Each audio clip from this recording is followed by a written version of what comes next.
নমস্কাৰ। কবিতাৰ শিৰোনাম লুইতৰ কাল বান। কথা আলতাব হুছেইন। পাঠ দীপশিখা ৰাজকোঁৱৰ। ধাৰাসাৰ বৰষুণৰ ফলত শান্ত লুইতাজী অশান্ত। পাহাৰৰ নিজৰাৰে পানী নামি লুইতৰ বুকু সৰি কাল বান হৈ আহিল। চৌদিশে কেৱল পানী আৰু পানী। ঘৰৰ পিৰালিতাজী এককাল পানী। পানীৰ মাজতে বাজি আছে কেউদিশে মৃত্যুৰ কিৰিলি।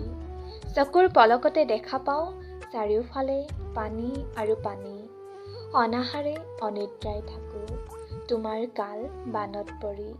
কাল হৈ আহিলা তুমি। লুইতপৰীয়া কৃষকৰ বুকু ভাঙি মোহাৰি নীলা যে আশাৰ সপোন। কৃষকৰ হৃদয়ত দুখৰ বুৱতী নৈবোৱাই।